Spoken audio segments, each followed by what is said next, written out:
Let's begin.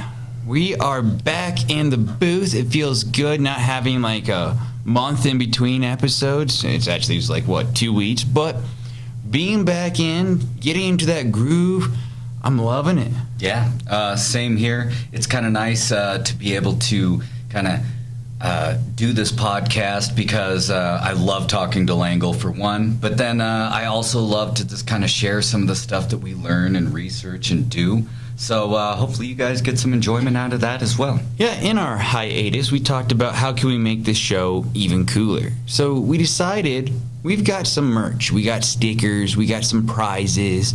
And we were like, we got to share it with the world. Yeah. So I'm a huge fan of the Marvel movies. I'm a huge fan of when shows kind of like throw it back, a.k.a. Easter eggs. Yes. I'm a pretty big fan of just trying to find those Easter eggs or things off to the side.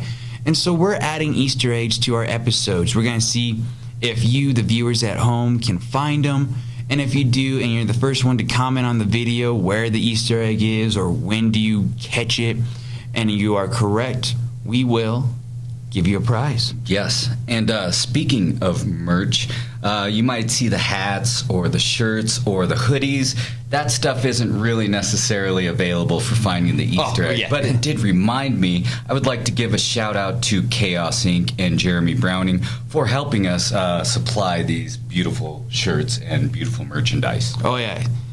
Definitely a great, I want to say partnership, but I don't know if that's the right word. But they did a great job, and we can't be happier with what it all turned out to be. Absolutely.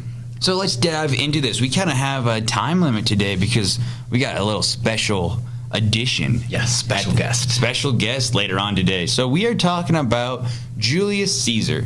So the podcast presents the original Caesar, the original, I wouldn't say dictator because he wasn't the big one, but he was the one who changed the world. And I say that because, one, I'm a big fan of the Roman Empire, and two, because he really changed the Roman Republic to a Roman Empire, and his life and death really changed everything we know about it.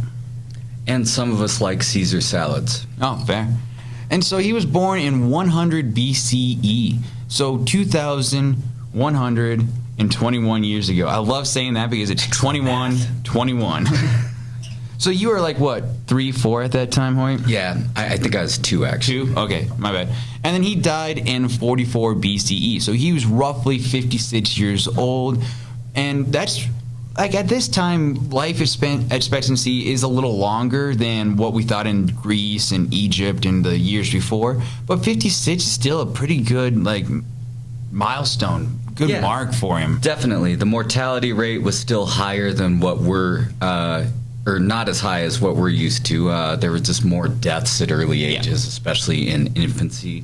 But, 56 years, that seems like a pretty full life to me. Oh, yeah. Especially when we kind of learn what he did. He used those 56 years to the fullest.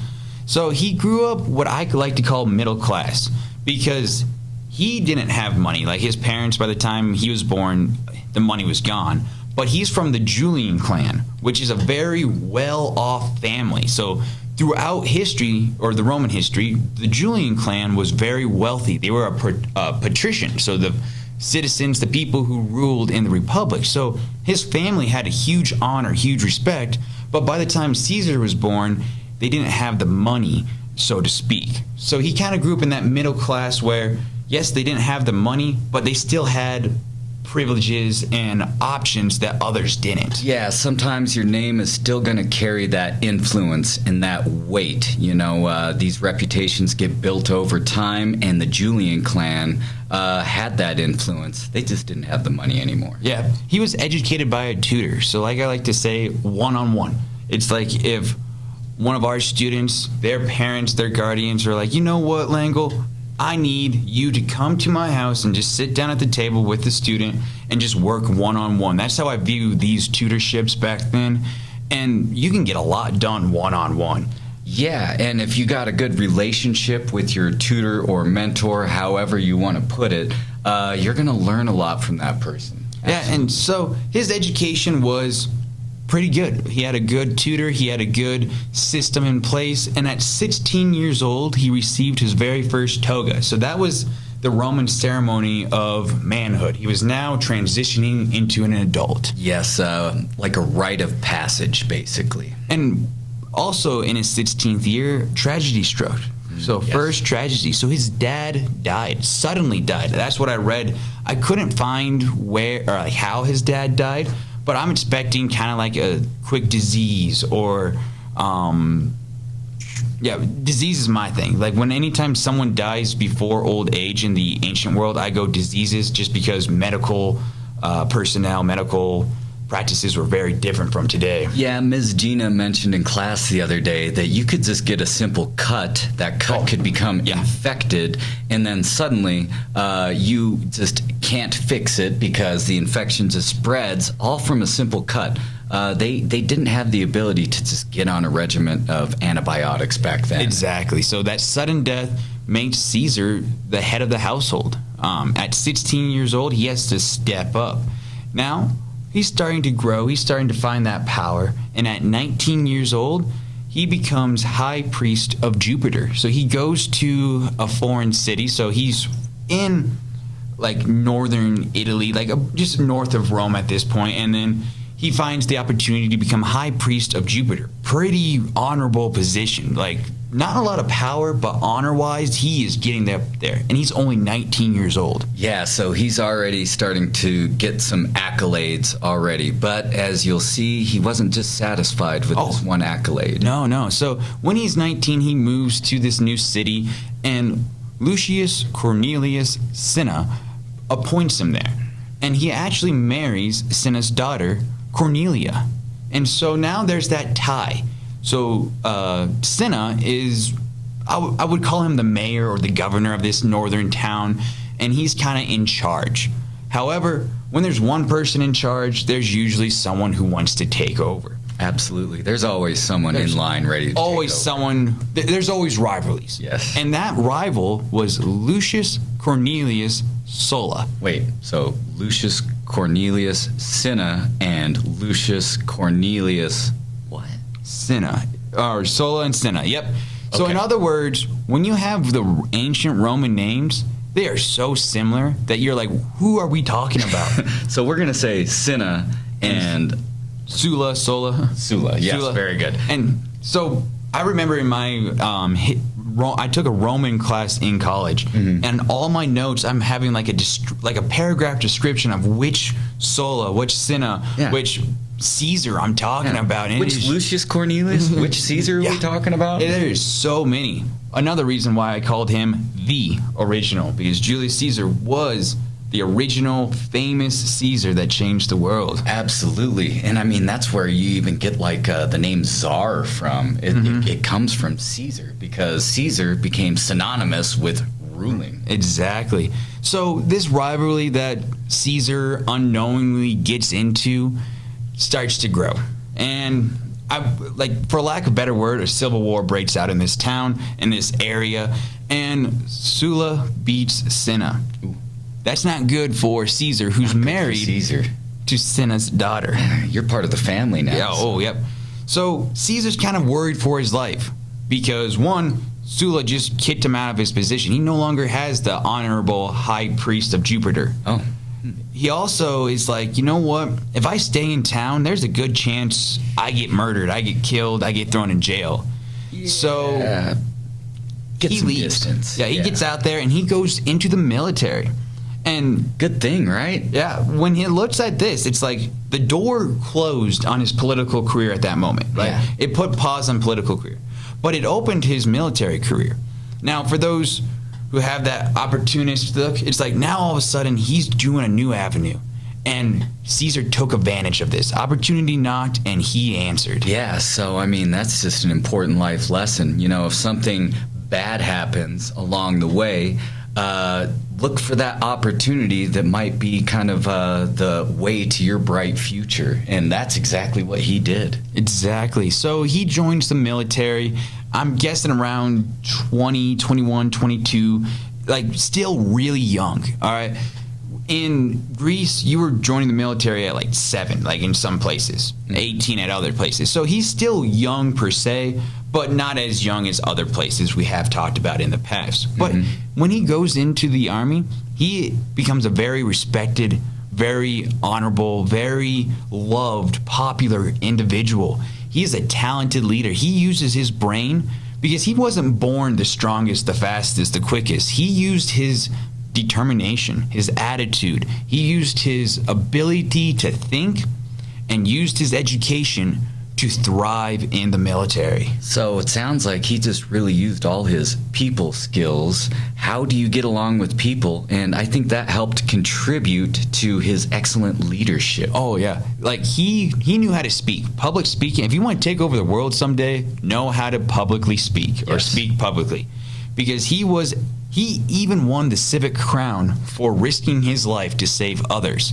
So he's earning medals, he's earning honors in this military and doing great at it too. And that's a great way to lead. Lead by example. If you're trying to like pull somebody up when they're down, if you're saving somebody, you're risking your own life for somebody else, that is something that people look up to, and they are going to accept you as a leader if they see you helping out your fellow man like that. So during his campaign of getting or just taking over all of the known world at this point, it's rumored says he finds a statue of Alexander the Great. Well, when I compare Alexander and Julius Caesar, there's a lot of similarities, a lot of conquering the world type personality. But the rumor has it, or story goes, that when he saw this statue, he became extremely upset. Why? Because he was the same age that Alexander was when he ruled Greece, when he ruled all that. He realized, he was starting to see those connections and be like, where I'm at compared to him is nowhere near where I should be. Yeah. And so he kind of had that hit on where it's like, I got to step up my game. He used it as motivation. Oh, he became motivated. He had a rival that died like 200 years before he was even born. And he's like, I'm going to be better than him. History's going to know me and forget about him. And that kind of drove him some more. But luckily, I guess I don't know luckily, but eventually Sulla dies. Back over in Rome, Sulla dies, and Caesar no longer has that fear. So he uses that motivation to be like, you know what? Alexander the Great was a king. I need to get my political career back off the ground. Like, I got to go ahead. I got to get the big jobs, and I got to really work politically. So he's like, it's time to go back to Rome. Setting his sights higher now. Yeah, he's like, I can be great in the military, but you can't fight forever. You can't be in front lines battles forever. And he knows that. He's realizing it's my time to become a political genius. And so he returns to Rome around the 78 BCE. Now, these numbers may be different. The dates might be different here and there depending on who reads. Rome wrote a lot of things down, but it's still, we've changed calendars so much over the years that it's like, what date really is it? So around 78, he's returning home. He has to sail across the Aegean Sea to get to the Italian peninsula and then head to Rome. But once again, tragedy strikes. This time in the form of pirates. So pirates bombard his ship, capturing the great Julius Caesar. Now, he's not dictator Julius Caesar yet, but he's still a very well-known individual. And the pirates decide to ransom for 20 pieces of silver. Pretty good price. I mean, I don't have 20 pieces of silver. I don't have 20 pieces. I think I have $1. Maybe. I got $1. Oh, nice. But nowhere near 20 pieces. No. And Caesar's very upset. Not because he was ransomed for 20 pieces, or not because he was captured, but because he was ransomed for 20 pieces. It's like, come on, guys. 20 pieces? Really? I'm worth double that. He was telling these pirates, why are you asking for 20? You should be asking for 50. You need to ask more for me. I'm Julius Caesar. Yeah, so when he wasn't leading his army, teaching them how to be better, he was leading the pirates and teaching them how to be better. Like, come on, pirates, don't you know who you have? And I just like to think of that, like the guts he had to have to literally look these pirates, his captors, in the eyes and say, dude, you're idiots. I'm worth way more than that. And so the pirates actually do bump up their price. Well, Caesar having those powerful friends, having those rich friends, the ransom was paid. And during his captivity, he threatened the pirates. Another really gutsy move. It's like, you know what? When I get out of here, I'm going to crucify you all. Now, in Roman times, crucifying people was a common punishment. Yes. It's not just related to Christianity. It is a common punishment at this time. And so to say you're going to crucify people, they realized, well, that's pretty serious. And the pirates didn't believe them because, they're pirates. They're like, we have you captured. You're not going to you're not going to get loose, or you're not going to come back to us. But he did. Caesar, with his powerful friends, he grabbed up a fleet, tracked them down, and basically told the pirates, I'm back. Yeah, hey, I'm a man of my word. Yep, he from the early get-go, he's proven that what he says, he's going to promise and go for it. So, that's just kind of another life lesson. If you set your plan, follow through with it. Oh, yeah. Some people call it stick-to-itness and, grit.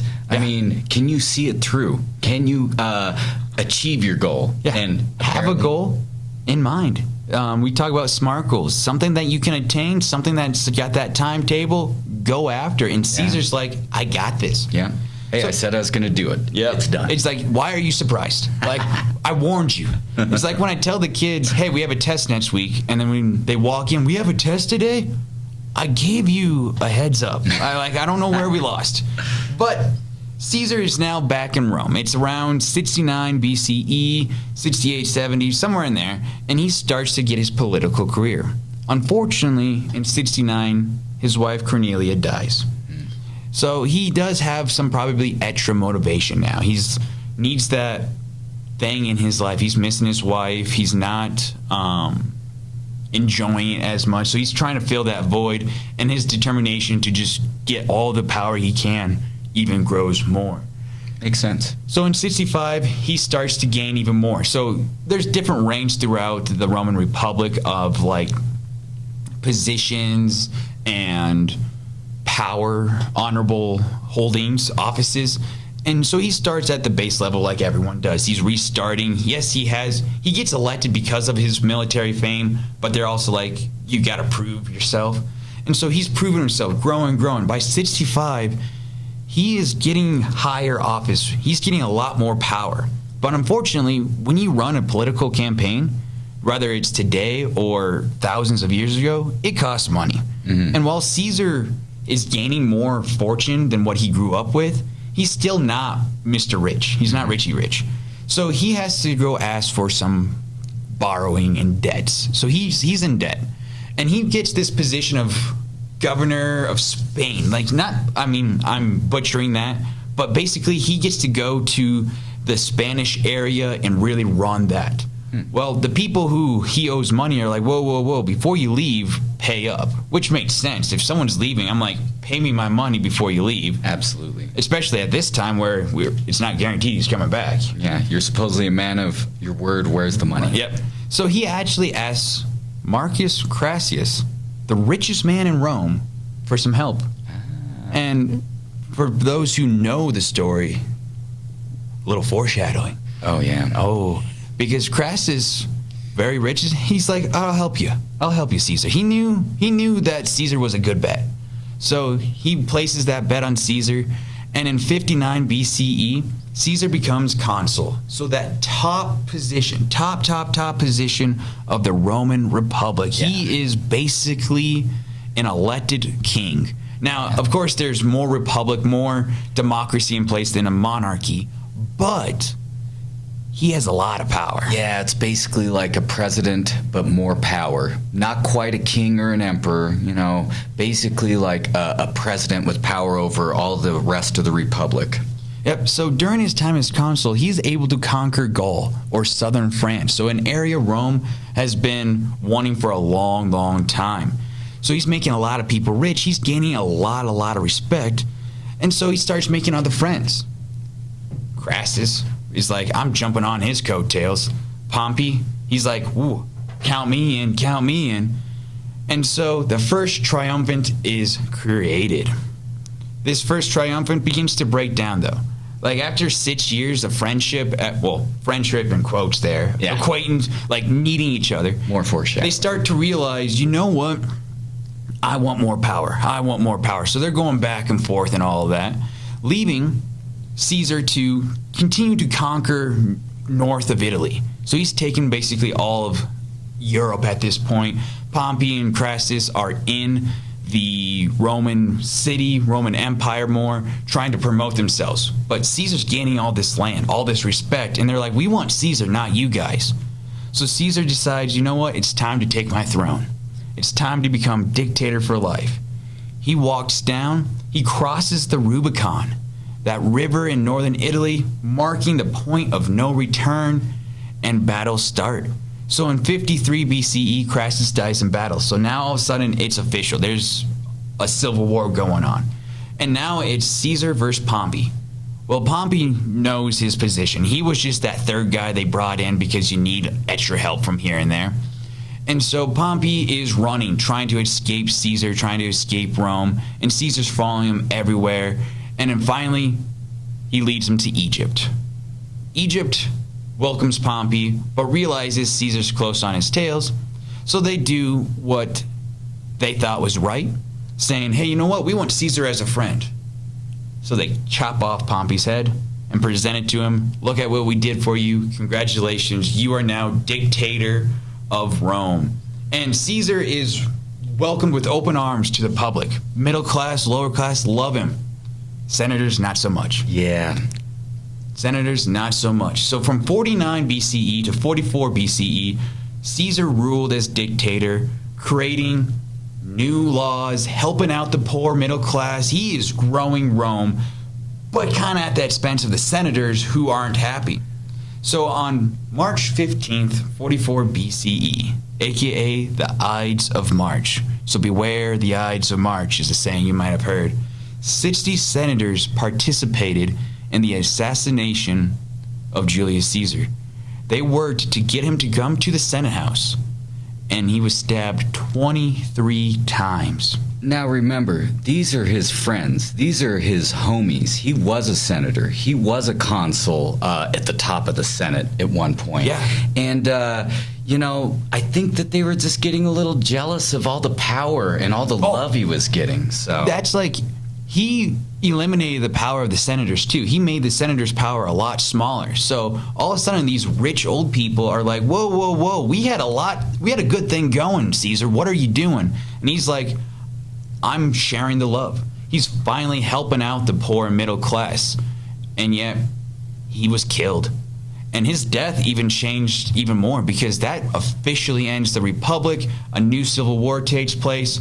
But we're here to talk about the original Caesar, not Caesar 2.0, aka Octavian or Augustus.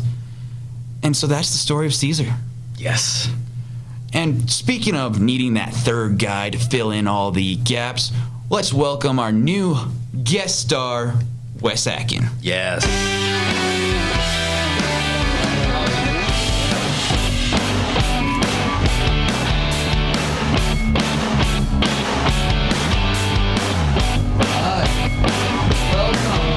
Hello. Welcome, Wes. How are you doing today? Oh, I'm doing good. Doing good? Feeling So good. why don't you introduce yourself? You can say as much as little about who you are, so our millions of fans, aka me and Hoyt's moms. But who are you and why are you here today? Okay, I'm Wes Atkin.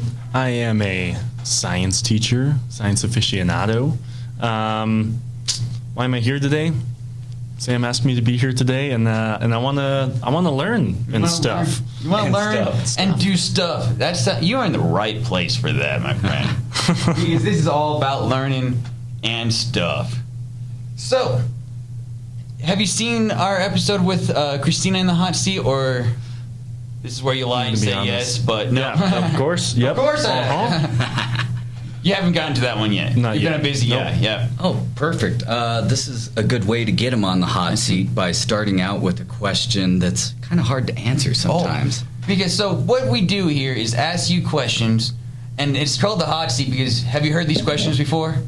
I don't think so. No. I mean, No. we didn't give you time to prepare. No. We didn't give you time to prepare. So, Hoyt loves this question. He's been asking anyone and everyone. He's been chomping at the bit since this morning to ask you this question. Yes. So go Okay. for it. What came first, Wes? The chicken or the egg? Actually, I do know this. Well, You know? Oh. well, supposedly, what came first is the egg.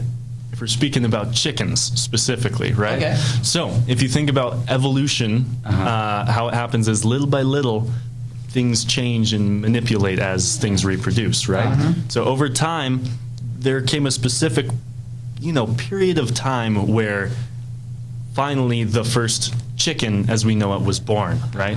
Whatever the final mutation was that made that thing a chicken. So theoretically, if you want to say it, the egg came first. If you want to go all the way back, though, there was no egg. There was no egg. All right, Mr. Matrix. Now, I think Christina had something very similar to that, and she's been begging us to bring her back on the show. So if she sees this episode before she gets to come back, and it's the same answer, I think we're going to get a talking to, Hoyt. But I love your answer. Very scientific. Perfect, thank you. Great job. Why don't we go with your All right, question? my question. So I've thought of this question, and something, because I'm a huge history nerd. I love history. I love talking about it. I love learning about it.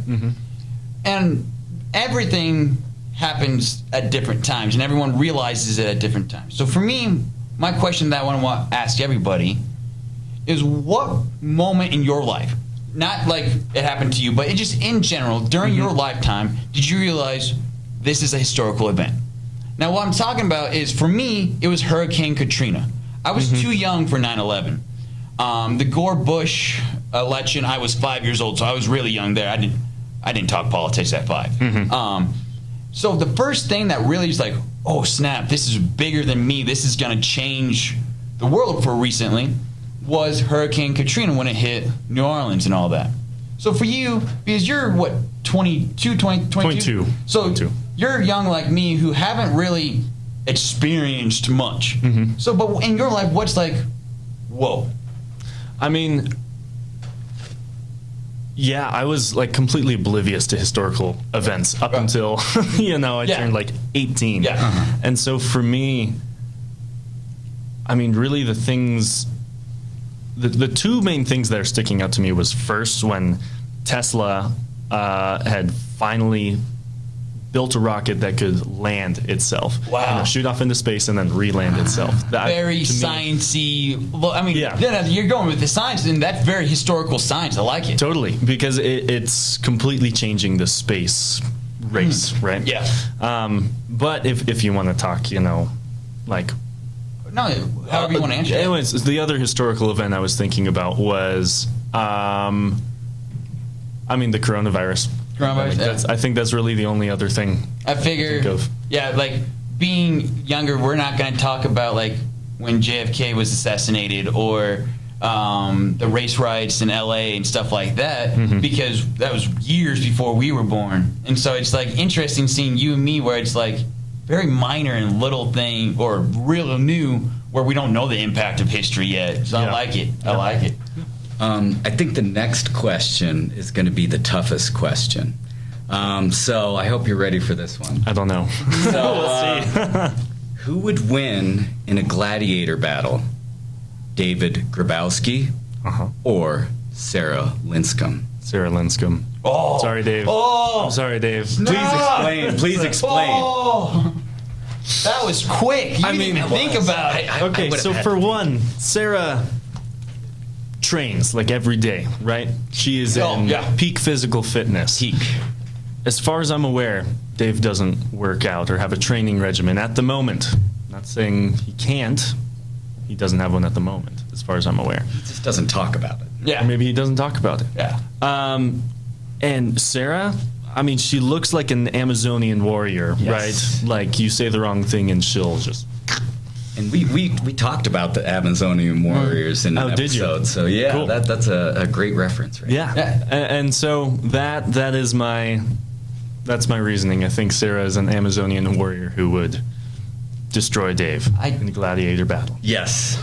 That's excellent. So that's it for my questions. And wow, the hot seat didn't even like get warm for him. Oh man, I mean, he's just cool as a cucumber. Oh, I guess my last thing would be, in all of the history you've learned, what historical topic are you like, whoa, that was really cool, I want to learn more about? Or you see, like, what's your favorite historical thing to learn about? And like, once again, you can go in that science route, I don't care. But just like, in the history of the world, what's something that you really enjoyed? It's kind of a tough one. It is a tough one. Because we've got all of history, a lot of history, and you can, like, if you want to narrow it down, you can say U.S. history or ancient history or whatever you want. Okay. Ancient history. So something I would love to know more about is the evolution of religion in like ancient Greece and Rome. Because I've done a lot of like research into the myths of ancient Greek and ancient Rome, but I don't know like how that all evolved, like where it came from, and then like where it was going, like, and then like the end. Because like when we look at mythology, you can tell the stories of like, oh, the stories of the season. This explains the season. This explains that. And I'm with you. I like it. And I'm really into theology in general. That's what got me into history, was just studying world religions. So I'm really fascinated with the development of different religions. So I would love to discuss sometime. All right. So your hot seat's now cooling off. You get to put us on the hot seat. It's only fair. Right. I forgot about this. I forgot. A question. Okay. What question do you want to ask us? It can be that opinionated, it can be silly, it can be goofy, it can be serious. I guess we'll both try to answer it. Oh, yeah. I mean, okay. We'll give you an answer. I don't know if it's the one you're looking for. Okay, so I've got two questions right off the bat that I can think of, because I feel like this question is only fair if I ask it too. Yeah. From your opinion, which came first, the chicken or the egg? Oh, I'm going to let Langle take that one first. So, you know me. If we can laugh, we're having a good time. So what came first, the chicken or the egg? Egg. It's breakfast food. All right. Okay. I like simple answers like that. You're going to eat breakfast in the morning. You're not going to eat a chicken. I mean, it might make a nice base for the egg. You got that right. Okay, I can see it. Okay. But still, at the end of the day... You're going to eat the egg first. Oh, yeah. The egg is breakfast food, so it had to come first because breakfast comes before lunch or dinner. Okay. It's science, all right? Science, teacher. It is solid science. 100%. And I'm going to give the non-scientific answer. I'm going to say that it was the chicken. And the chicken was like, oh my goodness, what is this? And then the egg just randomly appeared. Pop. That's my non-scientific answer. Okay. Like, yeah, the bird was created and all of a sudden evolution took place or something changed and he's like, I feel kind of funny. Out pops the egg. I like it. So I would like to invite you to stick around for the end where we usually do the spelling with Langle. And do you want to stick around? I would love to stick around for that. So, spelling with Langle, I got a couple good ones for us. We were kind of talking about ancient Rome and how long the empire spanned, basically, over time. And we kind of started getting into the Dark Ages a little bit. I can spell Rome if you need me to do that one. He's at 50% right now, so he's trying to get above that 50% threshold. Okay. But right now, I'm gonna throw him a curveball, which I like to see if he gets worried when I say this. I can't hit a fastball, so a curveball, you know. So this first one's going to be the tough one. It's one that I've had trouble with, so I'm going to be very impressed if he just breezes through this. The word is medieval. Okay, This is a tough one. Because you're on the hot seat, Wesley. Wesley. I feel always bad. Wesley. Because we work with your mom and she's an awesome lady, and I feel like I say your name wrong with adding Z's instead of S's. It doesn't have a Z? No. No Z's. And so I want to make sure I'm pronouncing it correctly for her. So I'll just go, all right, Wes, here's what we're going to do. I'll spell it first. You spell it. and then we'll see if who's right. Oh, you're gonna make him spell it? Of course, I'm not gonna be the only one. Medieval. showdown. So it's Medieval. it's traditional spelling bee rules. So medieval, MEDEVEL, medieval. All right, next up. Okay. So say the word, spell it, and then say it to signify Okay. that you're okay with your spelling. Medieval. MEDEIVAL. Wow. Medieval. Who do you guys think was closest? Yeah. But unfortunately, There's no E, is there? no, there is an E, Oh. but it's MEDIEVAL. IE. Yes. Oh, it's IE. Totally makes sense, dang it. right? I was I was thinking there was an I in there, but I didn't know where to put it, so I'm just like, erase it. You erase it. The next one's going to be a little bit easier. I think Wes will get this one, and I think Langle will get this one to stay at his 50%, because 50%'s good, right? Oh, yeah. Failing. So let's this go is with good. yes. For this is good. Fair enough. Let's go with. We talk about different words that mean the same thing all the time, and what's the word for that? Oh yeah, synonym. Synonym. Langle has a tough time pronouncing this word. Sometimes he likes to say cinnamon, because Yeah. I think he's just thinking about cinnamon cinnamon rolls. rolls. all the time. Synonym. roll. Synonym.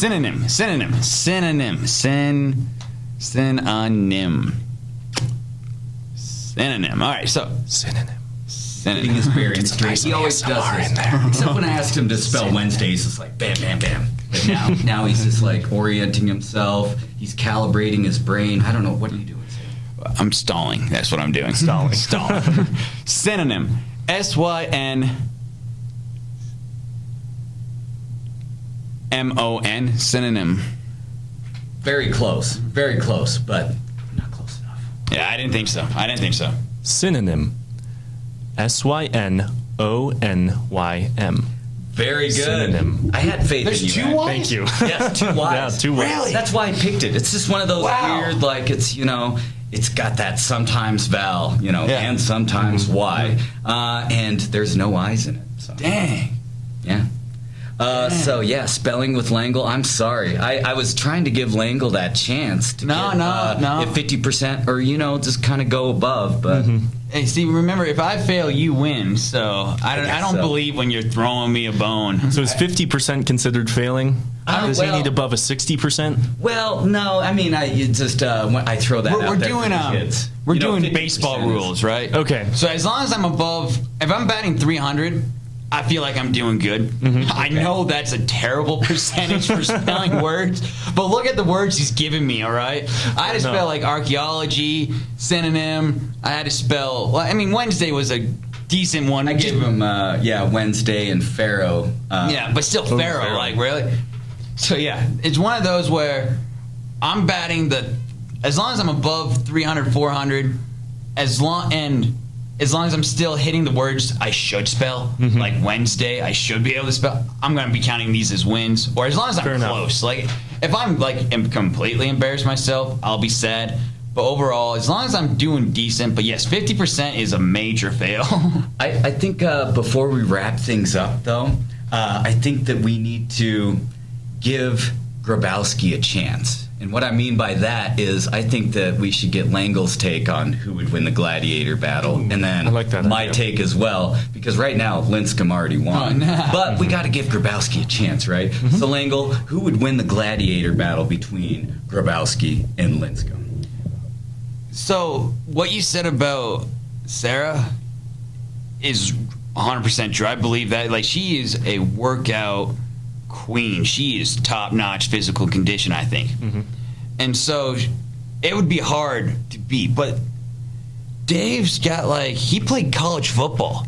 So he's got some athletics in him. Good point. He's got the military training background. Yeah. So Also that's very true. those are two big knocks. Because I love my job and they're both my favorite bosses of all time, I say it would end in a tie. What a cop-out! No, I agree. All right, well, serious. I think I still gotta go with Sarah. I think she. Not like it's gonna be like she would go for the kill. Dave would be. I feel like Dave might hesitate. Yeah. Dave might not kick you when you're down, but I think Linscomb would. Gladiator battle fight, not like real fight, but yeah. I feel like Dave might have that hesitation of, you know what? We're gonna take a step back where Sarah's just like, die.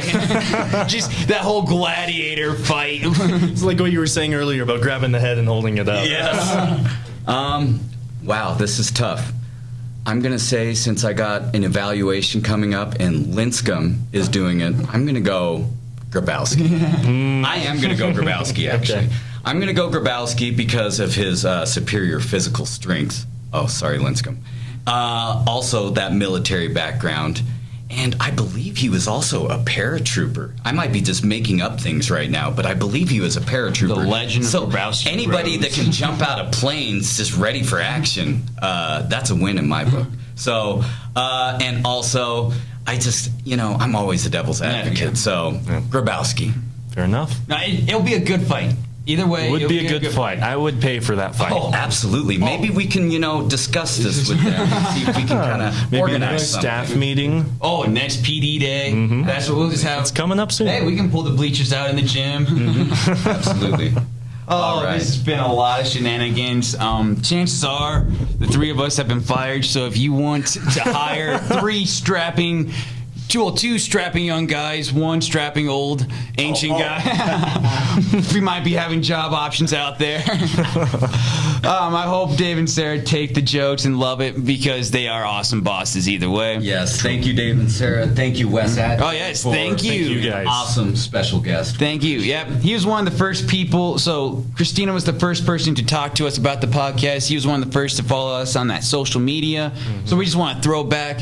And Wes, if you look off to your side right there, there is some merch for you. Oh. It's for me? That's for you. Go ahead and take a Learning and Stuff sticker. Yes, folks, we have stickers. Yeah. We are going places. We got all I'm going to sorts hold of on to stuff. this and put it on my water bottle. I dig it. I dig it. A lot of kids have been throwing it on their iPads. I'm going to put it on my water bottle. I love those stickers. Great job overall.